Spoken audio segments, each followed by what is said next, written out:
Concedo agora a palavra ao senhor Eduardo Galvão, pelo prazo de 10 minutos.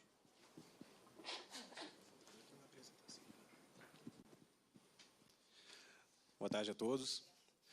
Quero inicialmente cumprimentar e agradecer à deputada Cristiane Brasil, em nome da ABRIG, pela oportunidade de estarmos aqui discutindo esse tema. Cumprimento em nome da deputada os demais componentes da mesa. Estamos aqui hoje, em nome da ABRIG, para passar 3 curtas mensagens. Mas para passar essas 3 mensagens, eu quero contar para vocês 2 histórias. Eu gosto de histórias. A primeira história que eu quero contar, ela não tem um final feliz. Mas, inicialmente, vamos às apresentações. A ABRIG é a Associação Brasileira dos Profissionais de Relações Institucionais e Governamentais. Ela foi instituída em 2007 e hoje representa cerca de 3 mil profissionais distribuídos no Brasil inteiro.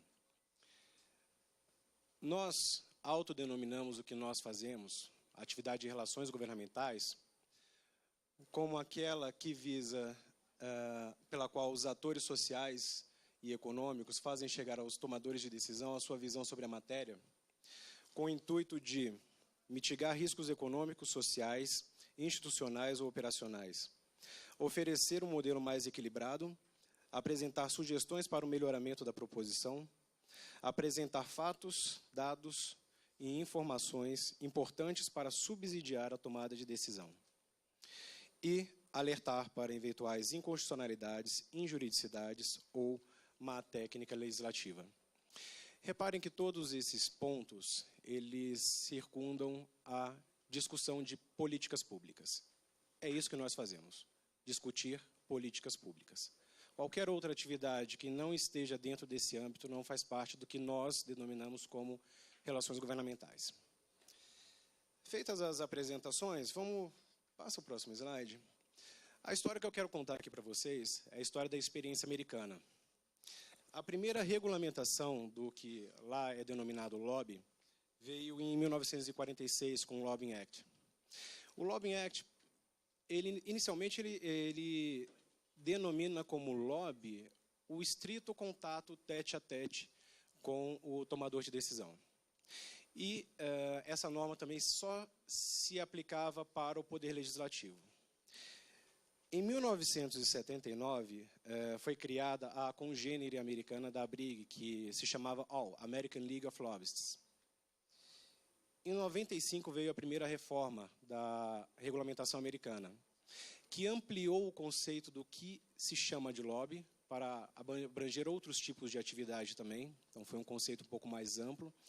E também abrangeu a atividade junto ao Poder Legislativo.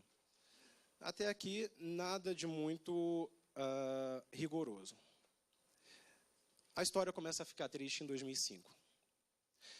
Quando, motivados por alguns escândalos que saíram na mídia, fato que, parecido com o que acontece aqui, se motivou a uma nova reforma da regulamentação do lobby. Esses escândalos que vieram na mídia americana diziam respeito à corrupção e tráfico de influência. Isso não tem nada a ver com relações governamentais. Mas motivada por essa mídia, por essas notícias, em 2007 veio a nova reforma do Lobbying Act. E aí sim a coisa ficou muito difícil de ser cumprida. Eu vou voltar nesse ponto mais à frente. Em 2013, também por conta de toda essa mídia negativa deturpando o conceito do que é lobby, a American League of Lobbyists mudou seu nome. Passou a se chamar Association of Government Relations Professionals.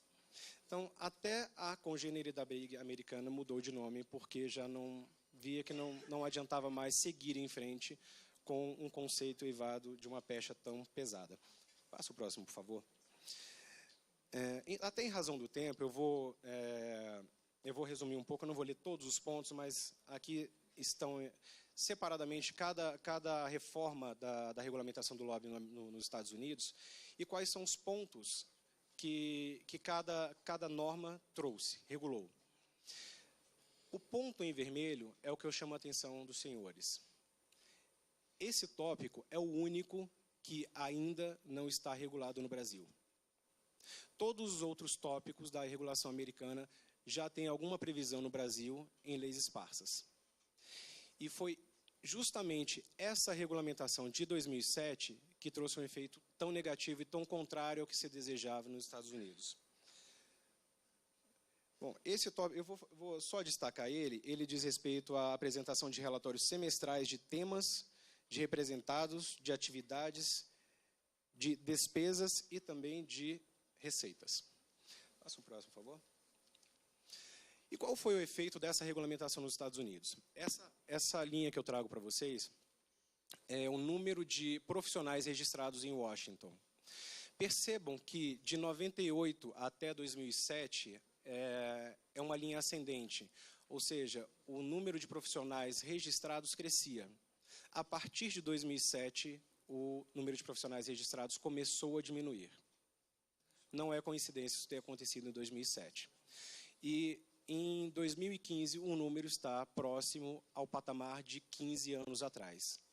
Ou seja, a regulamentação, da forma como foi colocada em 2007, levou as pessoas, os profissionais, a se descadastrarem,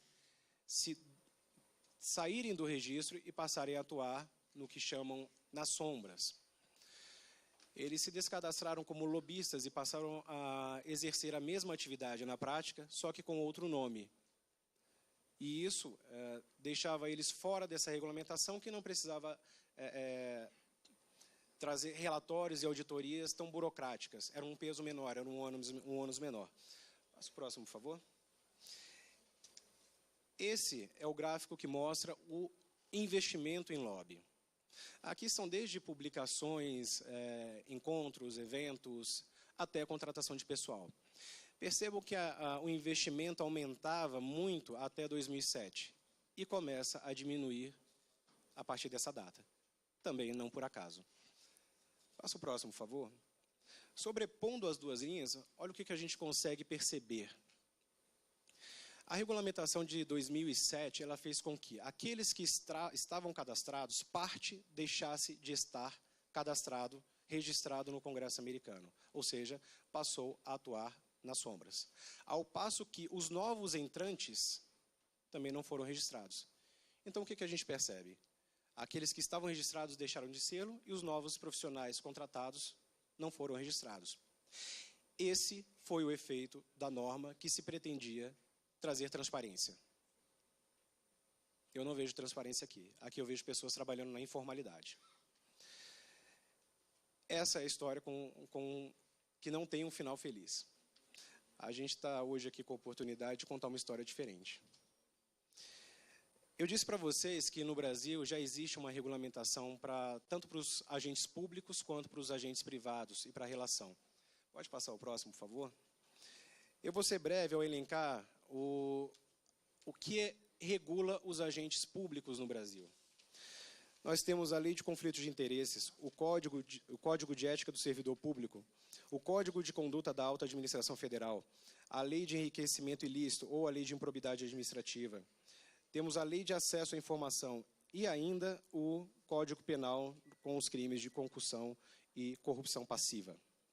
A regular os agentes privados, nós temos a Lei da Empresa Limpa, alguns chamam de Lei Anticorrupção, o decreto regulamentador dessa lei, a Lei de Defesa da Concorrência, os regimentos internos da Câmara, do Senado e o Regimento Comum, o Programa Proética. Também no Código Penal nós temos os crimes de tráfico de influência e de corrupção ativa. Temos ainda o FCPA americano, que regula a atividade das empresas americanas além do território dos Estados Unidos, que prevê sanções até criminais da empresa, caso qualquer colaborador de uma empresa, eventualmente no Brasil, cometa algum ato infracional, os gestores e sócios serão responsabilizados. Essa é uma lei bastante rigorosa, mas que nós temos uma similar aqui no Brasil, que prevê, inclusive, a responsabilidade objetiva.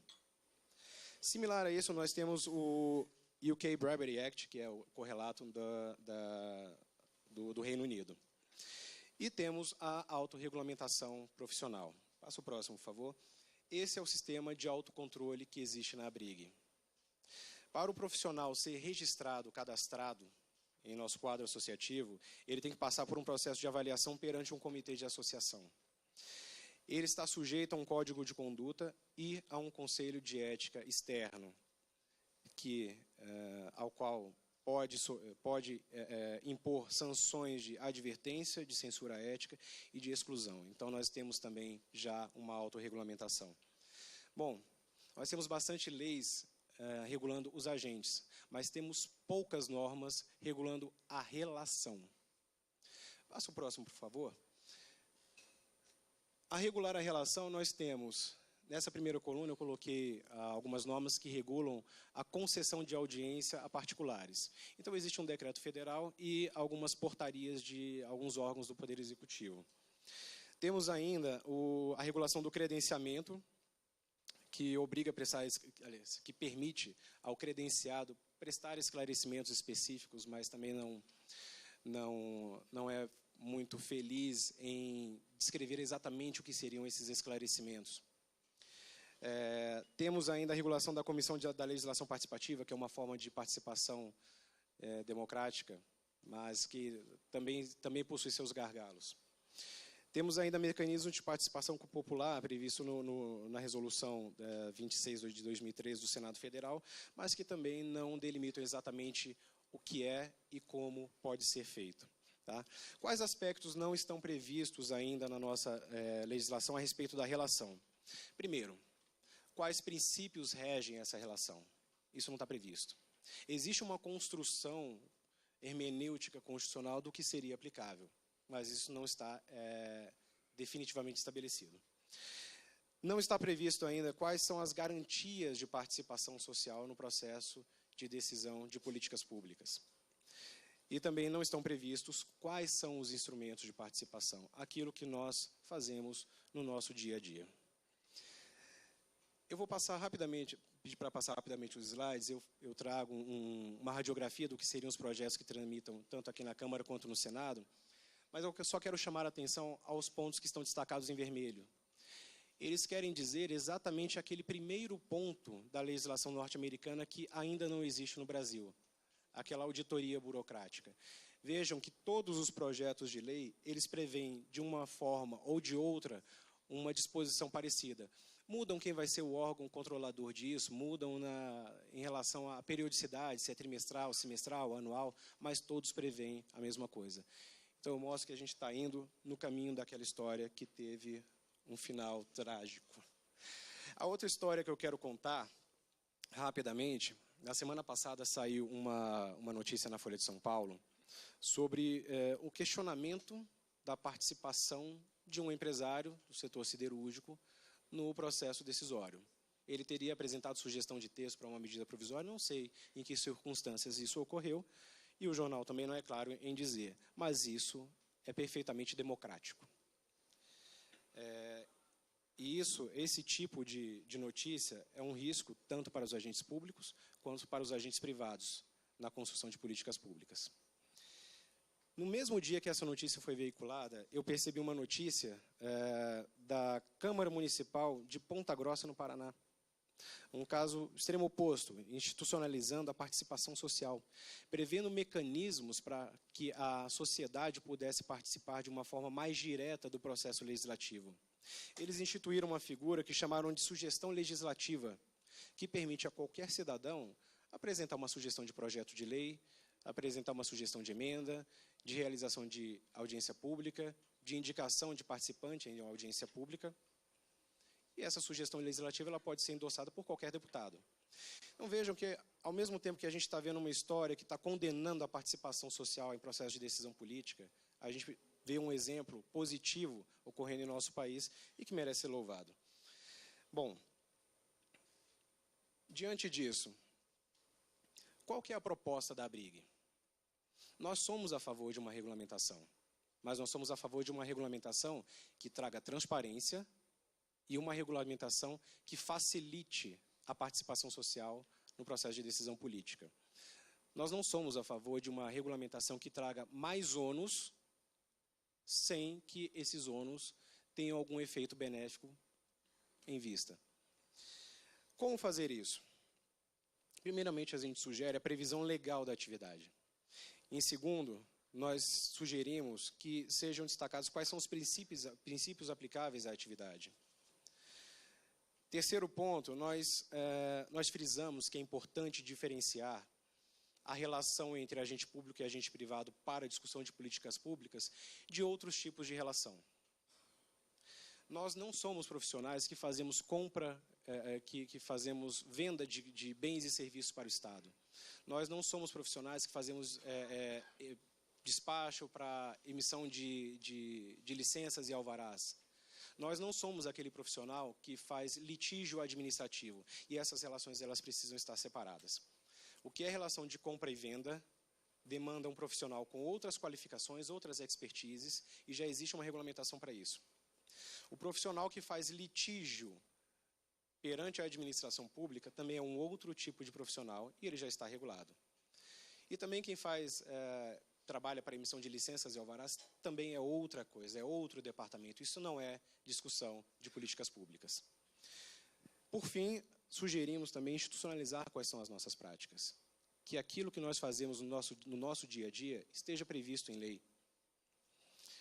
Bom, contando essa história, eu quero deixar para vocês essas 3 mensagens. A primeira delas é que, conforme o exemplo que nós vimos da experiência americana, o excesso de regulação e burocracia leva à informalidade, não à transparência. Segundo que o Brasil tem uma das legislações mais abrangentes e rigorosas do mundo, no que diz respeito à regulação tanto dos agentes, público e privado, quanto da relação à vida entre eles. É falsa a ideia de que a relação não está regulada no Brasil.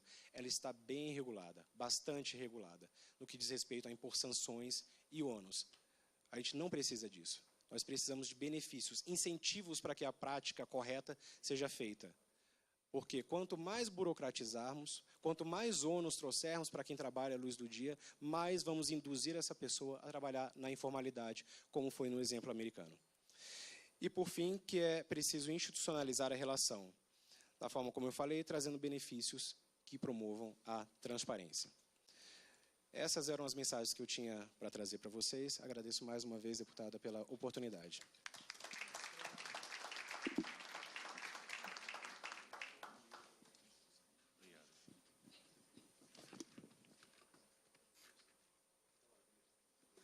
Com profundo pesar que eu permito a saída do senhor ministro, viu? Agradecendo a sua presença no nosso evento.